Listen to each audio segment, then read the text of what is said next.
Today's episode is sponsored by Dancesoft Gamers. Dancesoft Gamers is the leading distributor of video games and other consumer gadgets like the podcast microphone sets, ring lights, headphones, and affordable smartwatches, and many other cool gadgets. For these and more, visit their website at www.dancesoftgamers.co. That is www.dancesoftgamers.co.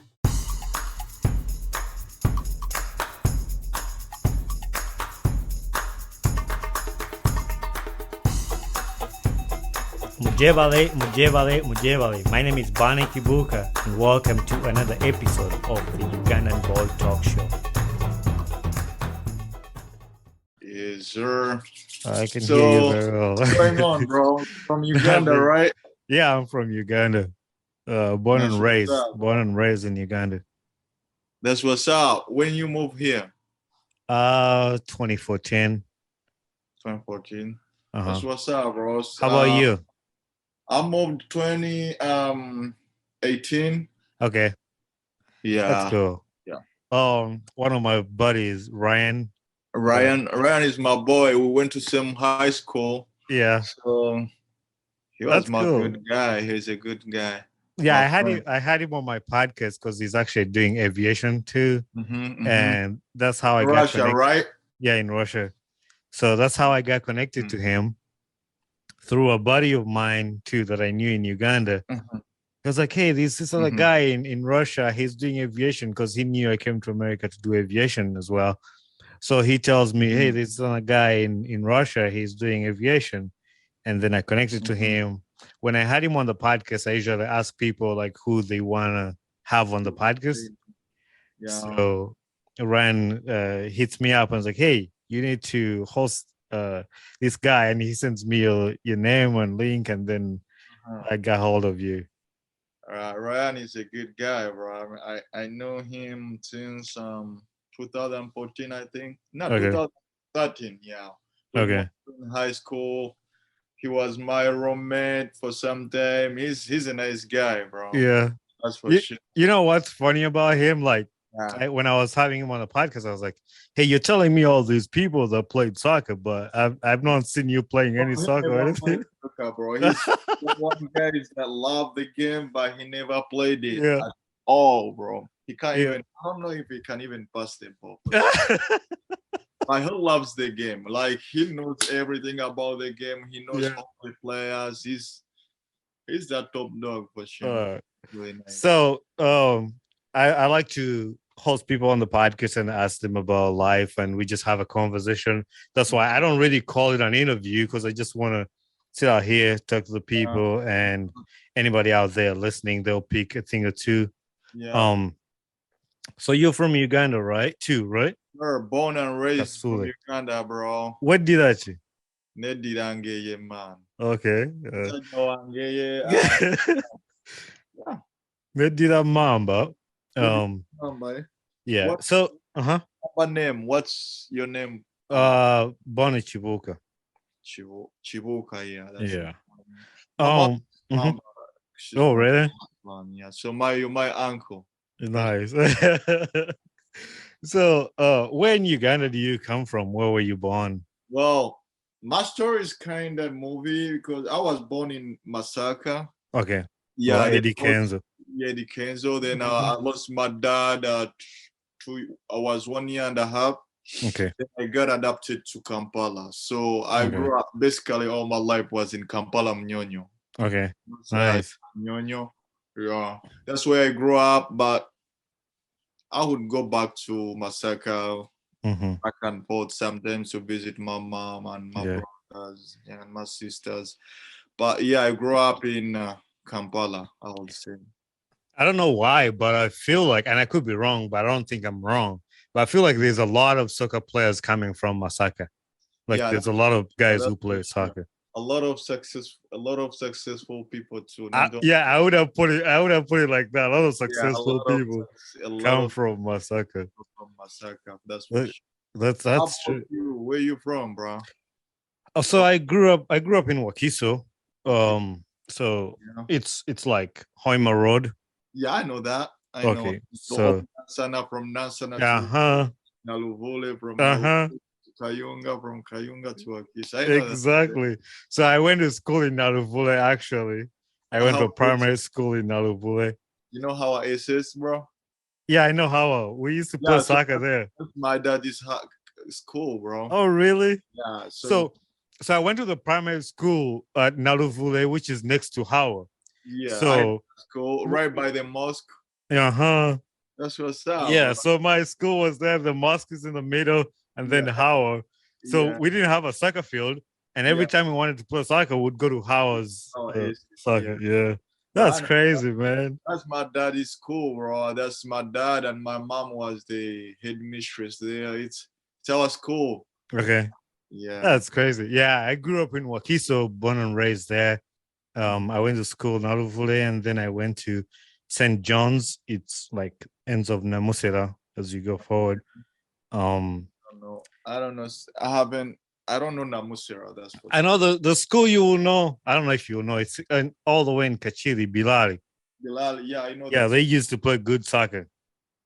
Nah, they are shitty, bro. No,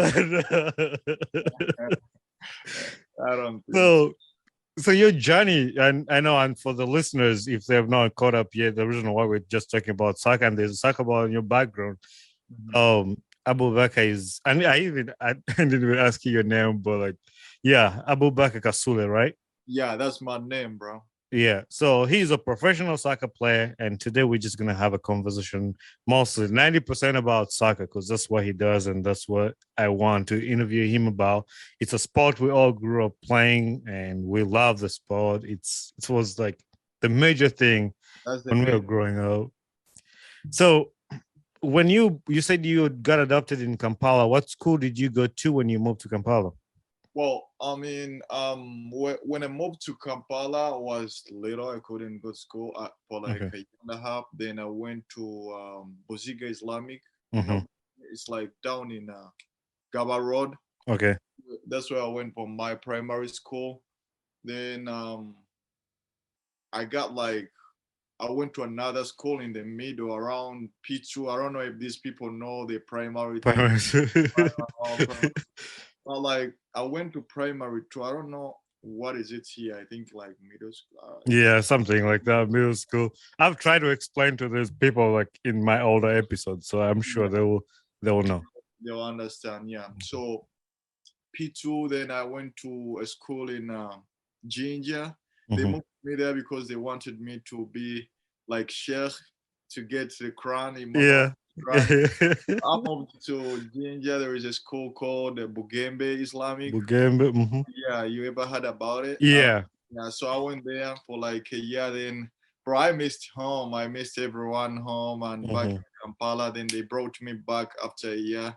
Then I went back to Buziga Islamic. That's where I started all until primary 7.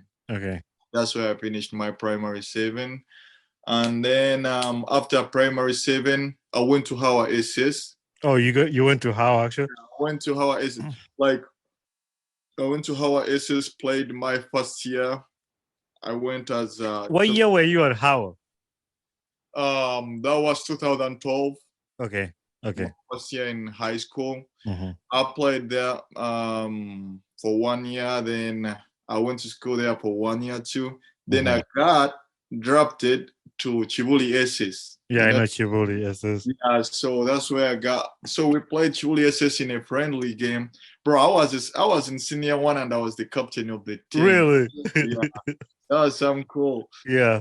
To do, but like we played a friendly with the Kibuli S.S. and I played really good. So Kibuli S.S. was like, "Yo, what can we do to get this boy to our school?" You know. Yeah.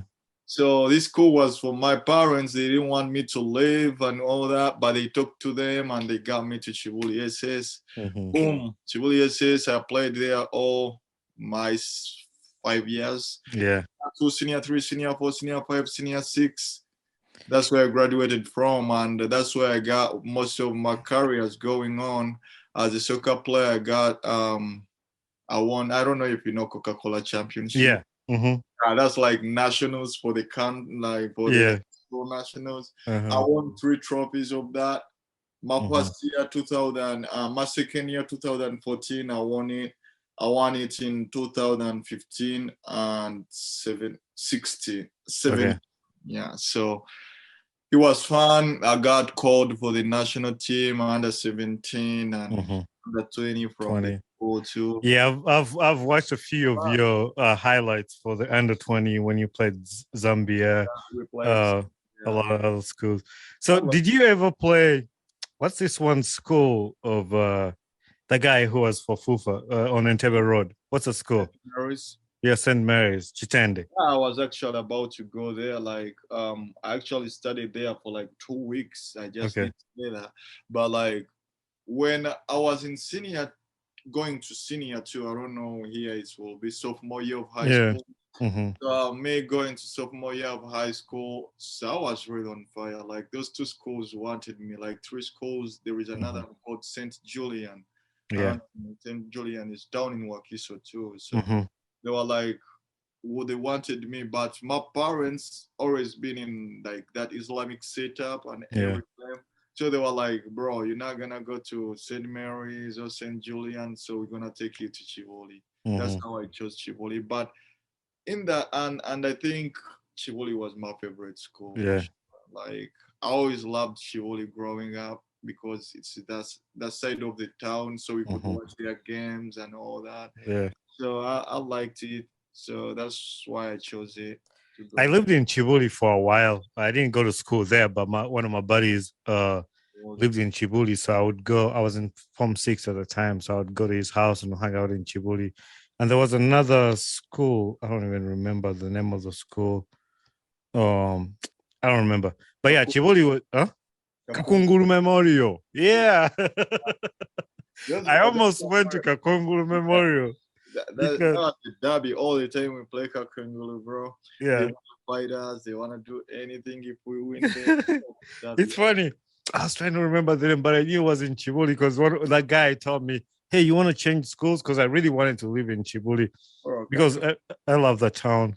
Yeah, Kakungu was always a nice school, like, but it used to be for those kids that they cut off from all these good schools. Yeah. You know, that's what I used to know about them, because like from Chibuli all the time they cut off the kids in a high, like when they don't get the right grades, they go to Kakungu. Yeah.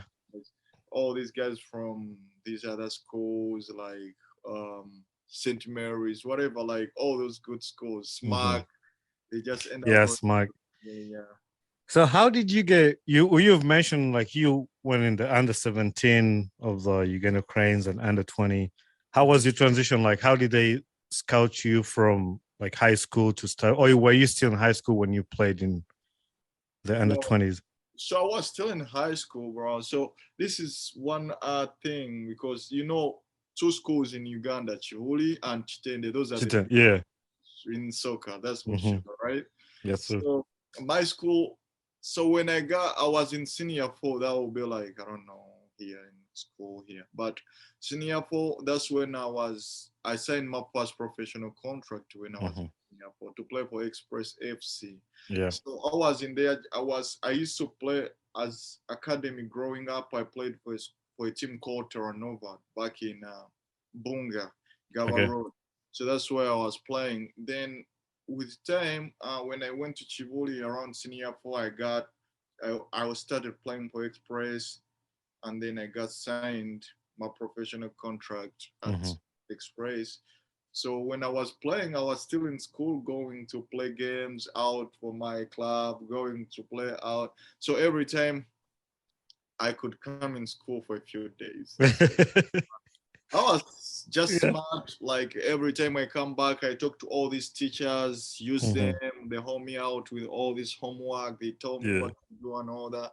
They teach me all these lessons I missed and all that. I think that's how I kind of catched up with all my buddies, because we had a lot of other players that are doing the same thing. So I want you to make something straight on my podcast here for people, especially back in Uganda.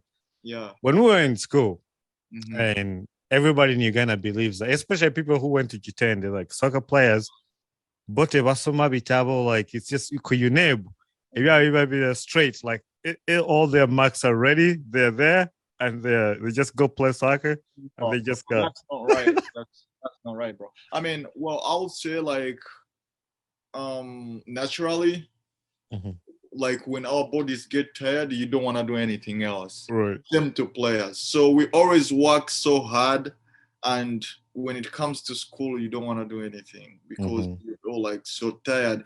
And this is something we're passionate about, we love, and we put all our heart into it. So you end up not want to go to school. But these guys always wanted to go to school because if you look at the school I went to, Kibuli, I don't know about Chitende, but Kibuli, always like every after practice, you wake up early in the morning around 4 or 4 something a.m. You have to go run. After running, doing roadworks and all that, you have to come back, clean up, go to morning preps around 5:30. Yeah. After morning preps, you go ahead, finish up the whole day studying. Then in the evening, you have to go back in training, you know? Yeah. It was always a tough schedule. So some players missing some classes, I think was necessary to do it. Even if it's you, bro, it's so exhausting. No, yeah. I think we just missed a lot of classes for that because we were always tired, but we loved school. That's what I know on my point. But when you go back to schools like Chitene and all those things, or to other schools that don't go hard on soccer players, soccer players who don't even want to go into school. They want to just want to play soccer. Play games, you know, when the games are there, they will just want to come play games. But I don't think it's the case at Chivoli. We always had to go to school. By all means, you have to go to school and finish up. And we had good grades too. That's what, you know. So talk about your opportunity then, like after you finish. Did you finish up to your senior 6 in Uganda and then you come for university here? Yeah. Yep. So I talk about that transition, like after your senior 6 and then coming to Cincinnati University. Yeah, bro. So as I told you, before, when I was playing soccer, like all these games, playing the national team, playing on on a professional team while I'm still in school. So I had a lot of things going on, like in my soccer career. You know? If it wasn't like my parents telling me to go to school really hard, I don't think I would have finished high school even. But like I was always going to school because my parents told me to, you know. Yeah. So I was in school doing my final years, my senior 6 exams, and I had a flight. Actually, I had a flight, like I had my final exam, like let me say, was a Thursday, and my flight was supposed to be on Wednesday to go for like, was it in Zambia? So we had a tournament for under 20 in Zambia. Yeah. And like all these people, the national team had to travel on Thursday, and I had a final exam on Friday. And we were like 5 players from my school that had to go to represent the country. So they had to wait for me to finish up this exam, then go with me on the Friday, because they had to wait for me and a few other players. Then after they waited for us, I think I actually read that. I think I read about that in the news at some point. Like they were talking about that in the news in Uganda. Yeah. So they waited for us. Then after waiting for us, bro, we went for the game. We went like I don't even remember to finish up my paper for sure. Like because my flight was around 4:30 and the exam was supposed to end 4:40. Bro, I just put on my name, right. Then I'm like, you know what? I submitted it. I was the submit, and all my other friends submitted. Was that a UNEB paper or just an exam? Oh, really? Yeah, UNEB. Wow. But like those kind of like last papers, I think it was art. Yeah, fine art. Yeah, fine art. Like my friends were doing art. I was doing Arabic. So yeah, I do Arabic. So I wrote Arabic. I was really good in that. So we finished it up. We went to the air.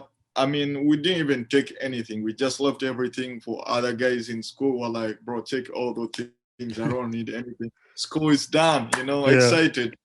So we went direct to the airport. We didn't even see our families or what. We went direct to the airport. We go to work, and I think while I was playing there, like some people were watching, watch all over the world. So that's how I got the opportunity when I came back in Uganda. A few schools were talking to me, a few clubs were talking to me, and on the way I had a few, my parents told me, bro, you know what, you have to choose school, that's how I chose Cincinnati. And when I chose Cincinnati, my coach actually in my academy team, Terranova, knew the coach well, like they had a good relationship with the coach that was talking to me to come to play for them in Cincinnati. So that's how I ended up coming here. So it was boom, straight from high school, not knowing what I'm doing next, but what I do is soccer is the only thing. Then after a month of that tournament, I got Cincinnati to so I wasn't by far like the best soccer player in the world. I wasn't, but I played soccer. And that's like, actually, this is one of my jerseys I wore I played soccer in college here. I live in Michigan. Which college you went to? It was a small college. It wasn't like one of the big colleges. It was just, it's a Great Lakes Christian College. Oh, okay. Yeah. So I played there for 3 years. But I was in Division 2, wasn't Division 1. Like I know you guys are like in Division 1. So for me, when I came to the US and started playing soccer, I felt like in Uganda I was nobody, but like when I came to the US, like I felt like I was good. Like you're pretty good. So I wanted to ask you what you felt like when playing soccer in the US. Like, was that the same feeling? Bro, my career around that time had some issues. So here is the case. I was playing professional in Uganda. Then here in college, they don't allow professional players. Yeah. So when I came here, bro, I was good. I felt like I can do all. I thought I'm going to get drafted my freshman year for sure. You felt like you just go to MLS right away. Yeah. So when I came in, watch everything going on and all that. Then NCAA, like NCAA, the committee that runs all these D1 programs, they were like, well, after searching, Kasule been playing like professional back home, so he's not allowed to play right now, So they were like, he either doesn't play or he has to sit for a full year without playing and going to school at UC. So it was a tough decision to make because at the same time I was doing good in professional wise. I could get any team I wanted in Africa, or like I could even go to Europe, if I wanted to. But like since my parents wanted me to go to school, I was like, bro, this is hard. I'm not gonna play soccer like all the whole year. And so when they decided that, I was like, okay, I'll take it. I mean, we decided it and I took it. I had to sit for a full year without playing. And you know what it means to be out of your country and you're not playing. But back home, you can play in pickups, you can do other things. There is a lot you can do. You can find your friends and be like, yo, let's go do this. Let's go play. But here it wasn't there. So it kind of made me a little bit like down, but I was doing school, but it helped me a lot to settle into school. What degree were you studying in school? Sports science. Oh, major. Okay. Sports science, minor in sports administration. Okay. So that was my major, bro. But I felt like it helped me a lot to settle into school. Like if it wasn't that, it would have been having bad grades. But at this hand, I didn't do good because I didn't play the game I love for the year. So I had to sit for a full year. Then after another year, I played. Then the next year I played. Then I tore my ACL. Oh wow! I think after like a few games, I tore my ACL. So tearing my ACL, then I had to sit for another 4.5 years.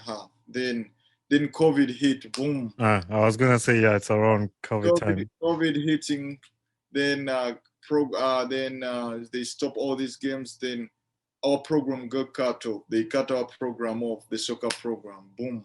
So it was a roller coaster around, bro. Wow. Yeah. Just a lot going on for me because I was just in a process recovering. Then my program got cut off, so I couldn't play again. Was the program cut off for the school or just because of COVID? For the school. Okay.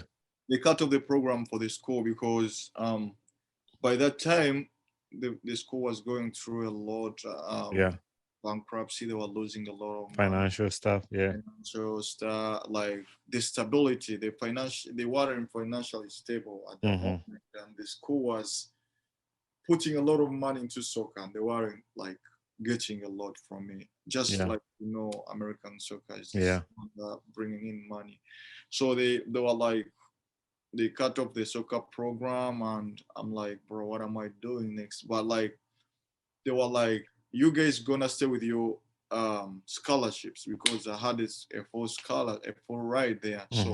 So we stayed with our scholarship. I was my senior year of college. I was like, okay, I'll take this into a senior year and finish up, and then look for something to do. Then I thought, and I'm like, no, I'm not into. I had a few other offers from other D1 colleges to go play, but like, I was like, no, not right now. I'm not into colleges anymore. I want to go play professional and do something I love, money from it.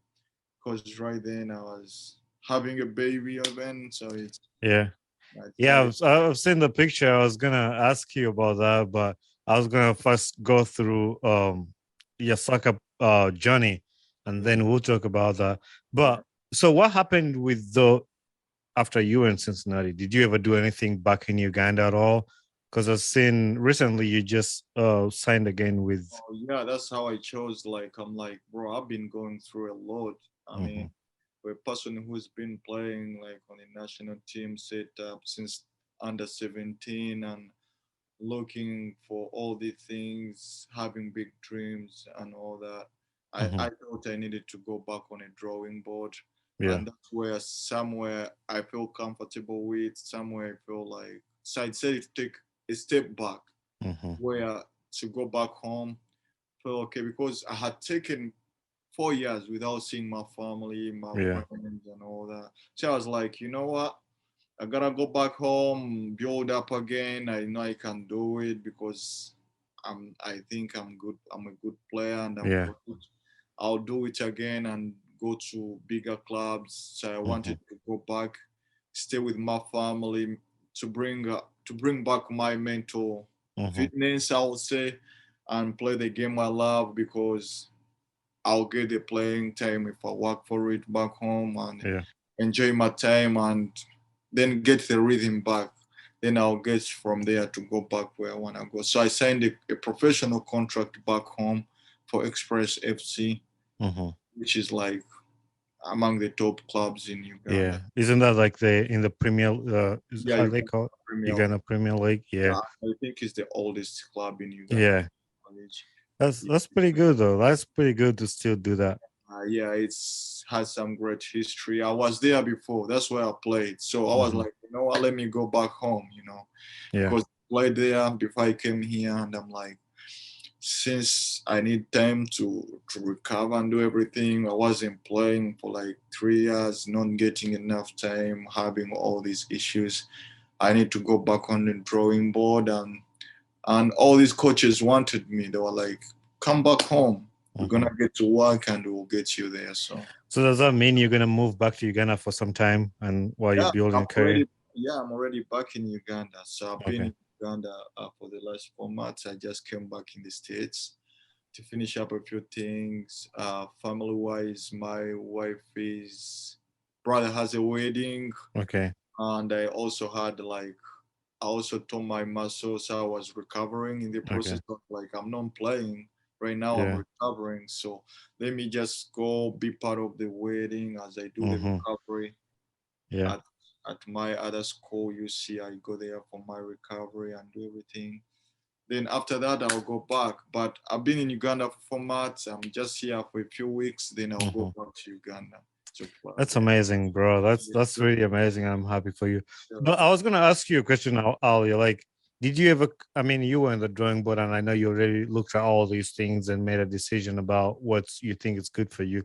But like, I was thinking about like, how about like clubs within the United States? Did you ever consider Bro, that? so it was good. I mean, I tried. I mean, as a boy coming to the States, you would love. I think most of people think States is the best. Yeah. And that's what I think too, is the best in other things, but not in the soccer for now. Soccer, yeah. And like, if you don't have agents, it's good. Like for those other programs, bigger programs, yes, it's good. MLS and all those other clubs, they have great facilities, great things, but the scouting, if you don't have someone helping, if you don't have all these agents helping you out to fight your battles, because you and me will believe that the game of soccer needs a lot of concentration. If you played it, you know what I mean.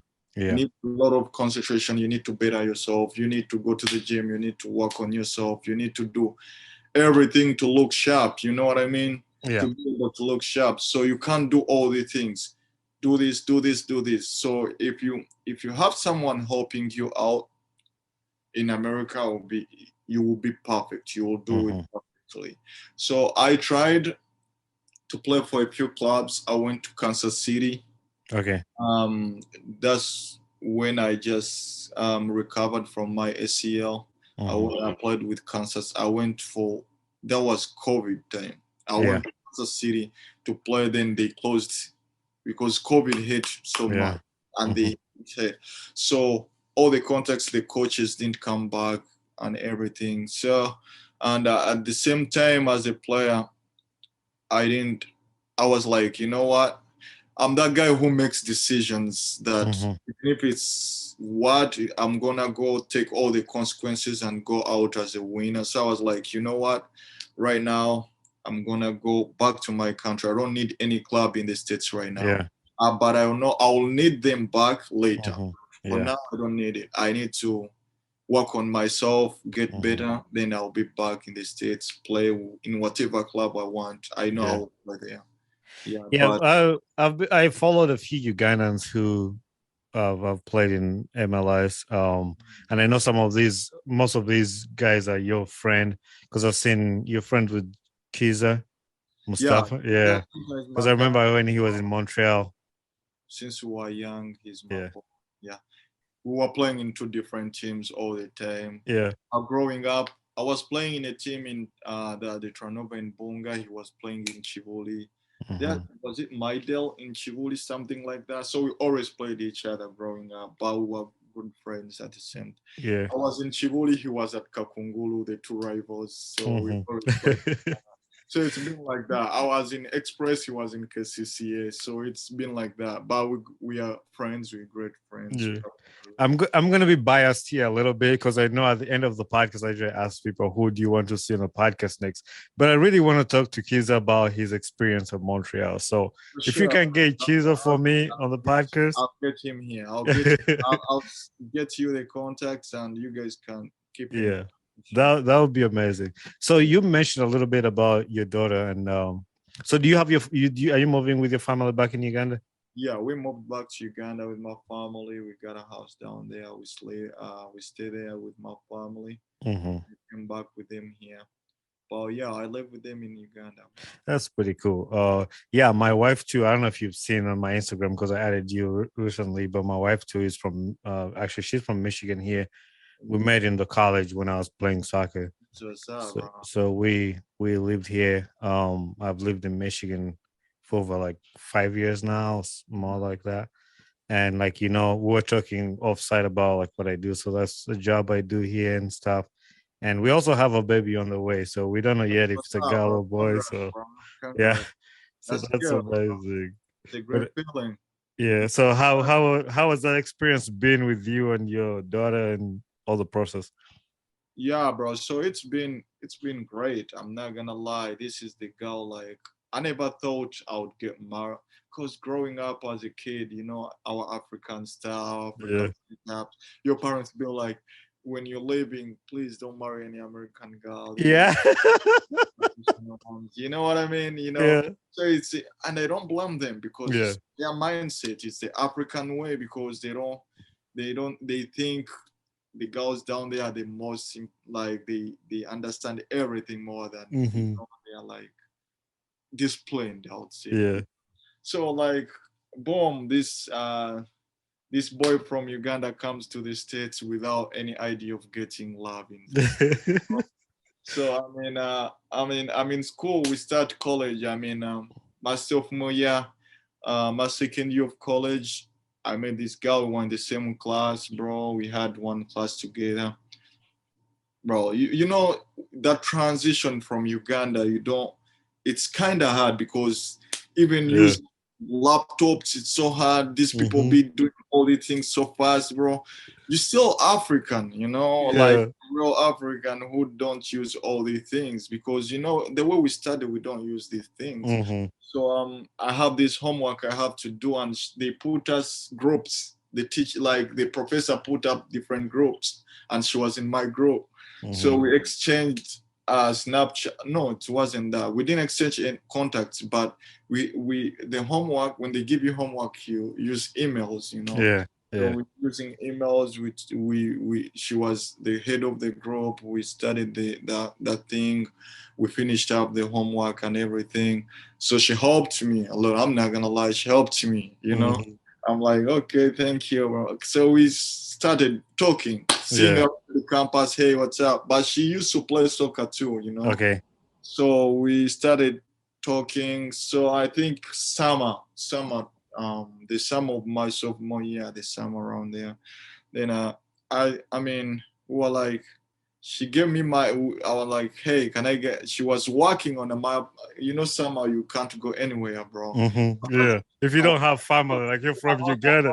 Yeah, I have a family, but I have a host family back here in Cincinnati, bro. But Okay. like, you can't go there all the time, you know, because they are just hosting. They are those people who picked me up from the airport, drove me to school. They were really nice people. They are great people. I love them. So I'm like, bro, I don't have any family. I don't have anything. I'm just gonna be here alone and all that. So but I see her every time. So I was like, I asked for her Snapchat. We started talking, but she's my friend all the time. We're talking. So we decided dating, and it was great. She was a great girl. We dated for like three years, I think. Then around the COVID time, bro, when COVID hit, so I had ACL. I tore my ACL and I had to work on crunches, bro. Like, oh wow. Because I tore two legs, bro. I had to do two legs surgeries on two legs. So I was wheelchair for some time. Yeah. And this girl, bro, I don't know anyone. COVID hit.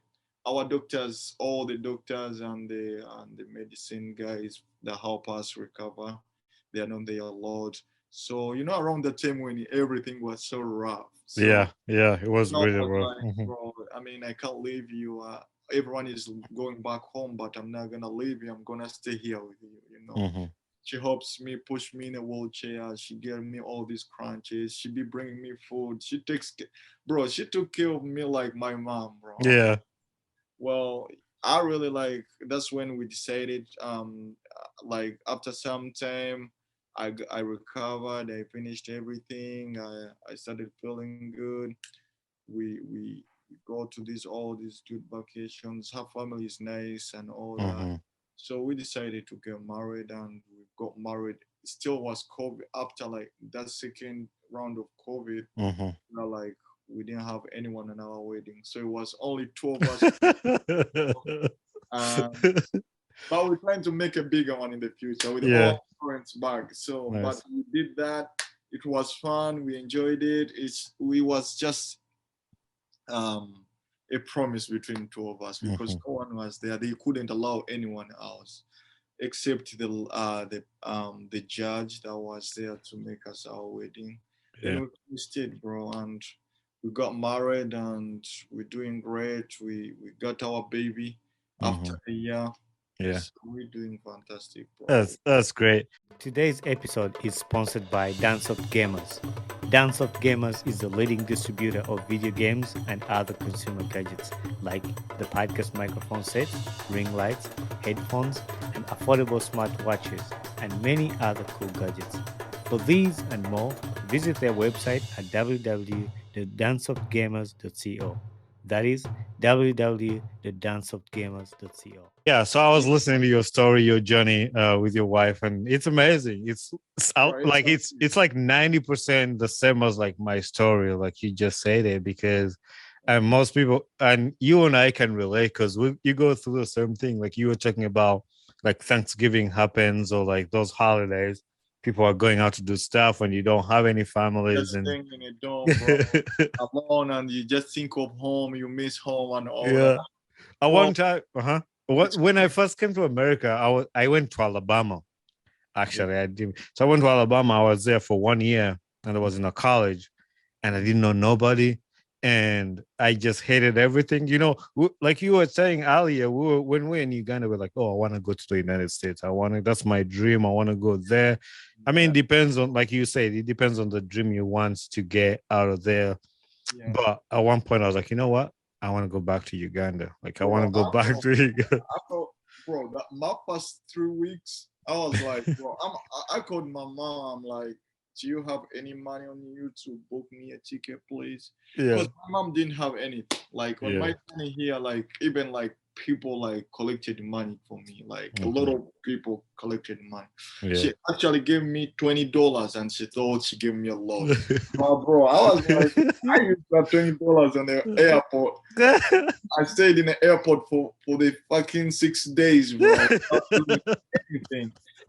Bro, that's another whole story. Yeah. But you know, I told my mom I want to go back home because I'm tired of this. Because it was tough. The reason why I mentioned that, and I know a lot of friends of mine in Uganda, a lot of people listen to my podcast in Uganda, and we have this picture of the United States. Yes, I'm not going to deny the US is good and everything is fun, but there are a lot of things people don't know about the US. Like it's tough. Like it's not the way people think it is. You know, sometimes like you need to know someone before you come to this. Exactly. I think if you don't know someone, bro. The story is a whole different story. It's a different hustle. It's so different.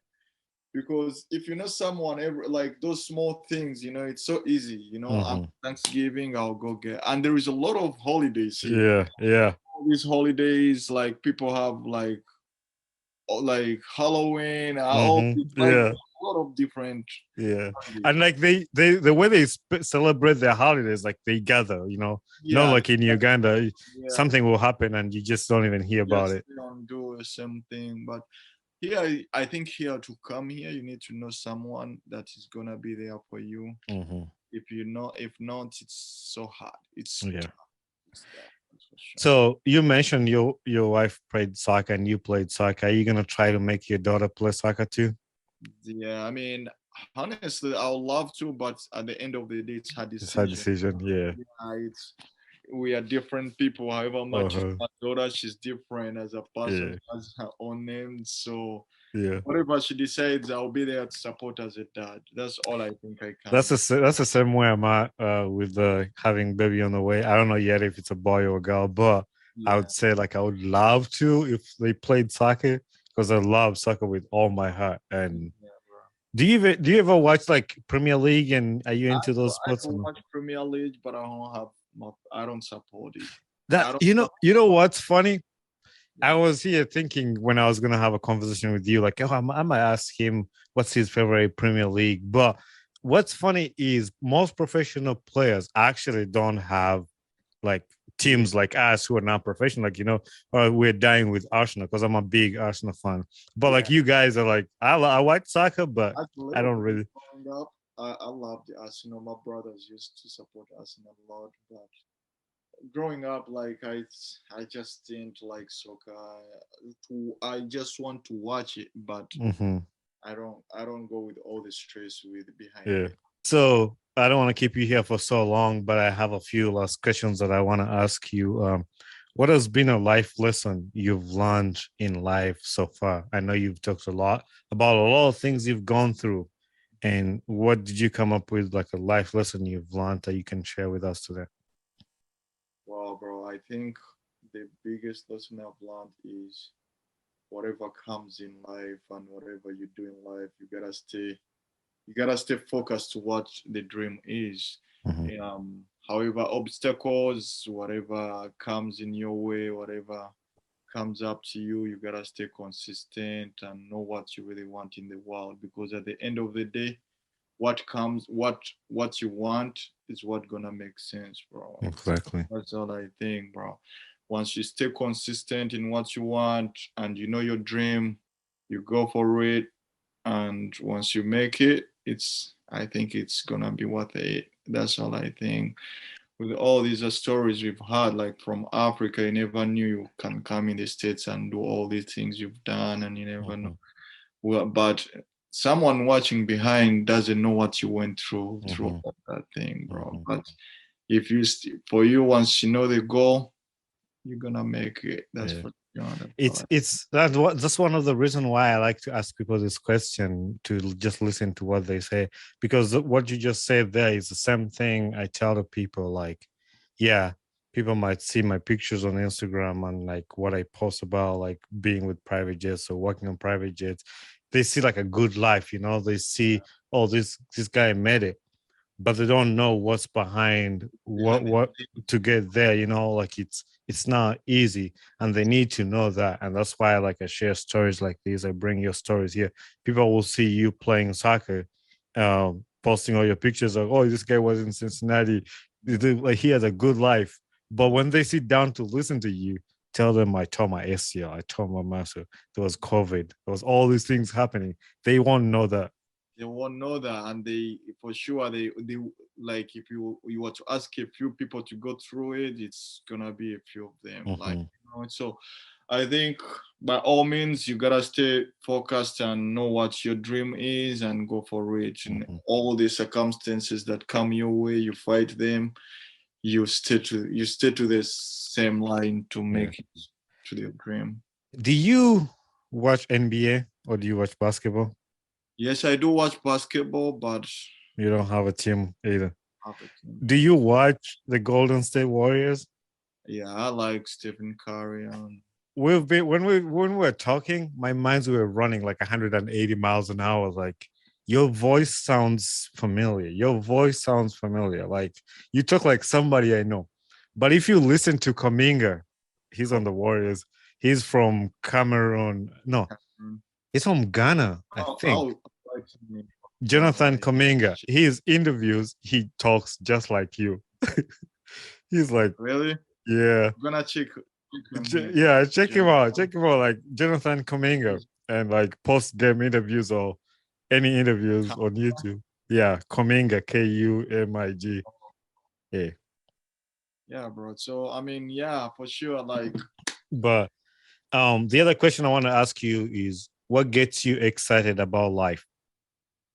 Bro, what gets me excited about life is what's coming tomorrow. I'm just excited for tomorrow. I don't know how, but yeah, I think tomorrow is just exciting. Exactly.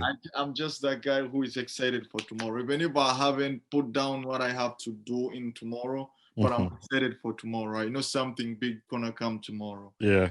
So because I'm a dream chaser, I have something in mind. I have a dream. So I just know what to do every day. But like, I have those daily routines that I have.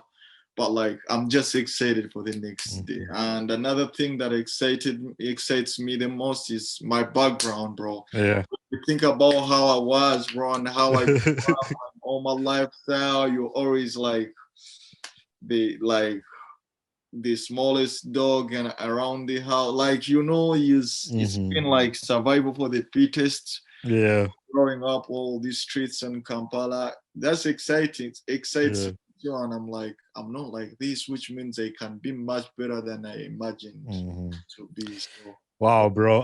I'm excited that Ryan connected me to you and sitting down and listening to your story, because like 90% of what you've talked about is something I went through, something I wanted to hear from somebody else who was come to the United States, what you had to go through, how life was like. Like, even though, I mean, journeys might have been different because I came here for something different, but I ended up playing soccer.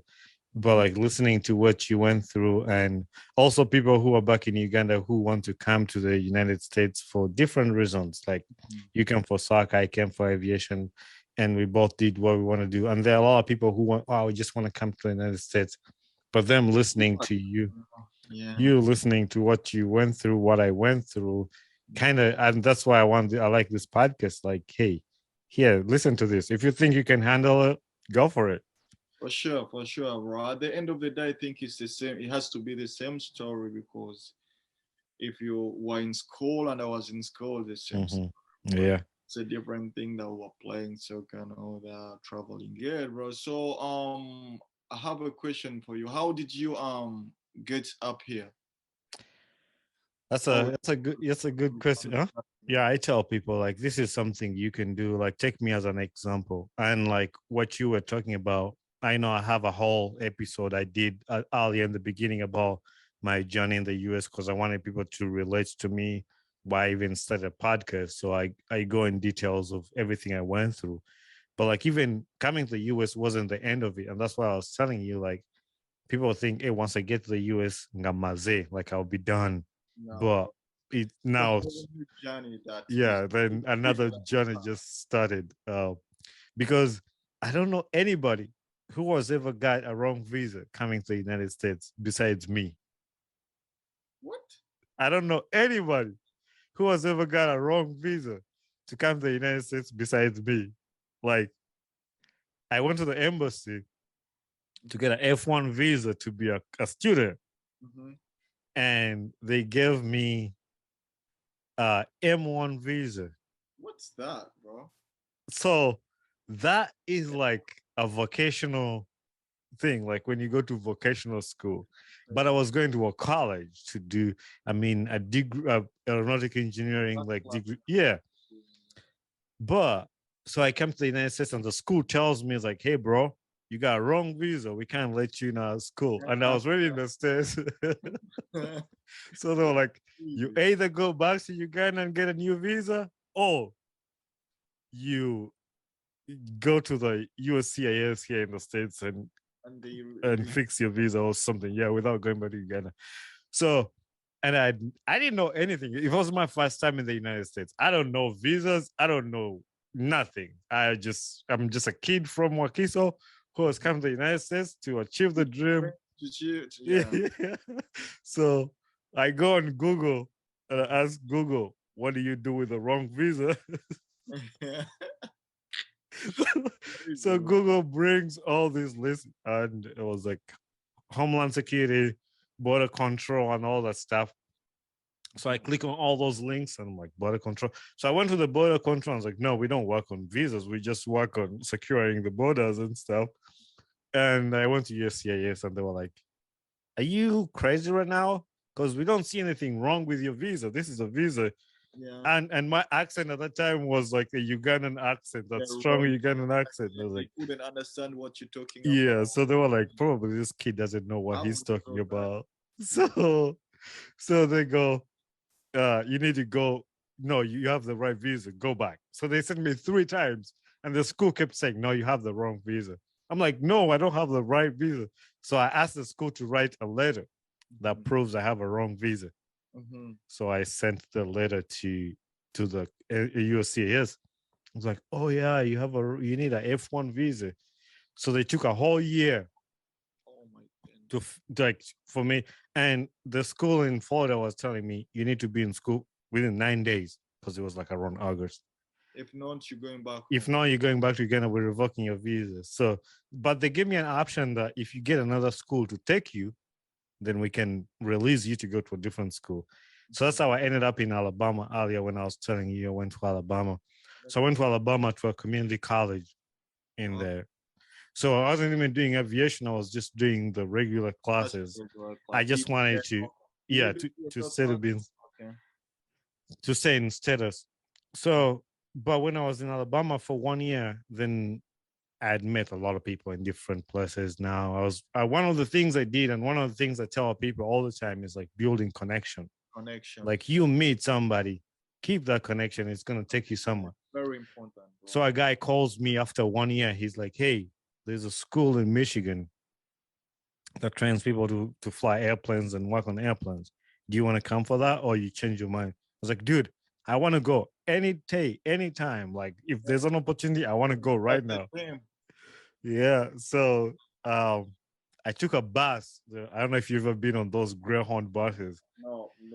But I used a Greyhound bus from Alabama to Michigan. It took 29 hours. That's crazy. That's a day and a half, bro. Yeah.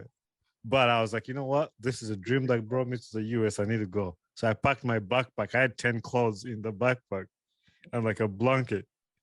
And then I came over to Michigan. I went to that school.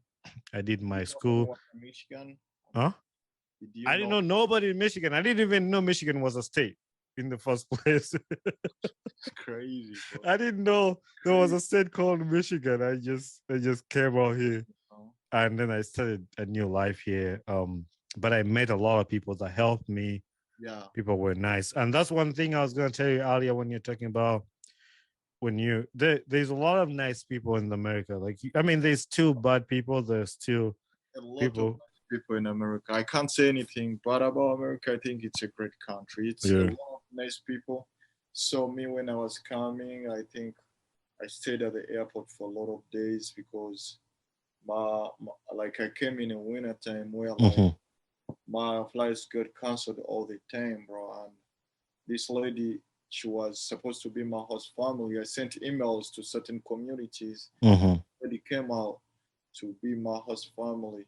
So she picked me up from the airport. She drove me to her house with her husband, and we had a night there. Then they drove me to school. But like, they did a lot of things. They changed a lot. In your time in the United States, have you met any Ugandans connected with Uganda? Yes, I met a few Ugandans, but my place where like Cincinnati is not a lot of Ugandans. Exactly. Yeah, that's why I even asked, because like Michigan too, like there's not a lot. There's a lot. There's not a lot. So I met like three Ugandans, and two of them are like old. Like they are very old. They got like big families, and another one who's like kind of attached to our age is always busy. So it's not most of the times I don't see any Ugandan. Yeah, I'm so sad that you're moving back to. I mean, I'm not sad. I'm happy for you, but again, like meeting you, Cincinnati is just like 2 hours away from me. Like I don't know. I think so. Like 3, 4. But we got to know each other late, bro. But every time I'm in US, I'm always in Cincinnati because Cincinnati is like my home now. It's my home, like, because a lot of the people, a lot of connections I have here, so I'm always here. So I'll be letting you know all the time. Go out there, start your own life, and that's what I did. And I think it's always good to find like your own life as a person, own your own bodies without being connected with your parents. Like, let me say your parents connect you with friends. No, you need your own that you choose by yourself, you know. Exactly. I think I kind of, and it makes you get old like so fast. Like you don't see a lot, bro. You find people of our age, bro, they think they only talk about playing station, doing all this. For you talking about all these connections and doing for your life, because it's actually helped me like grow and become like a grown person. Like earlier this year I bought my house. Now the only thing like you think about is like, hey, I'm gonna do this to my house. I'm gonna do this, you know. This to my house. If I wanna do this, I wanna do this. You know, it's people of your age are not thinking that, and you find them in a same. I'm so grateful. Sometimes I'm not in the same area where same people like with same mentality or like with same language, same everything.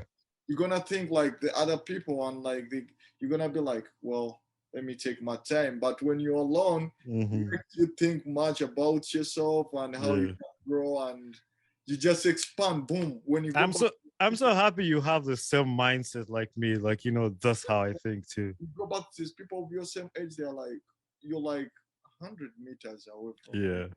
So, because like I think about like how my life would have been if I was surrounded with like the people like it's like your comfort zone. You'll be in the comfort zone, but then your comfort zone is crazy, bro. Yes, it pushes you. Like even if you don't allow, you don't want to get pushed. It's push you back. Level up with the people you find there. With the mentality, like you improve as a person, like mentally and financially. I think that's what I think. Yeah, I'm glad I extended this talk a little more because it's really important information for even the people to listen to and just hear that. And it's fun to hang out with friends, it's fun to spend time with, but sometimes people overdo it, and there's a lot of people our age, like people of our age overdo it a lot. But I think at one point, this is the age where you have to find your real life. Exactly. So this is the time you have to build the empire you want in 40 years to come, bro. Yeah. I think if you don't concentrate enough, you don't leave your comfort zone, you're not gonna find this anywhere. Because I always tell my friends sometimes, okay, when we're playing the game and it's like, bro, I don't get enough playing time, or I don't get, same applies to life, I don't get enough money here, I don't do this. I just tell them, bro, you know what, try another place, try another area, Yeah. A lot of new other people, a lot of new other faces, and you're like, I had a dream to do this, let me just start. No one knows me, I'm a brand new person. Fresh and but yeah. Let me push through it. Exactly. That's what I think we should always do. And that is so true. And I'm glad you shared that. Like that's a thing I want to push into people. Like try, like go somewhere. Like it's a big world. I mean, in Africa, even if you don't get a visa to America, you're in Uganda, go to Tanzania, bro. Go have your life there, like start your own life, start to build up, because you never know what's gonna happen. Yeah. Go to another place, because it's different mentalities. Sometimes where we are, sometimes it keeps us down, I think as a person, you just need to find many other different areas with different mentalities, different mindset that can help you, that just sparks you and go to your dreams, bro. Yeah. That's what I think. All right. So I mean, what I need to say right now is for all, I don't know where your audience is, mostly Uganda, America. Uganda, America. Most of them are America, but in Uganda too is the So what I can say is the good thing is your audience is American. What I can say is, bro, if you made it, or if you're on the way making it, there is still a lot of need in our country at the same time. And sometimes even if you make it bigger than anything, still it's your childhood country, and that's where everything started. At the end of the day, it's always nice to go do something back to the community, give back to the community, help the community grow, and help all these kids grow. Because if it wasn't someone helping me out, bro, I would have been known with you here, But somebody gave up a charity organization. They helped me play soccer, the game that I loved all my life, that changed my life. Someone, if he didn't adapt to me, would have known the same, So I think the best way I can say this is help each other. Most of where you're from. I think that's all right. All right, Kasule, thank you very much for coming on my podcast, for talking and telling us your journey, your story. I know somebody's going to listen to this somewhere in the US and Uganda, all over the world, where people are listening to this podcast, and they'll learn something, a thing or two. So thank you, brother, and maybe next time we'll bring you back for that long story you talked about. That's for sure, bro. Thank you, bro. Thanks for having me, and nice to meet you, bro. All right. Hey there, this is Bonnie Kibuka, the host of the Ugandan Boy Talk Show.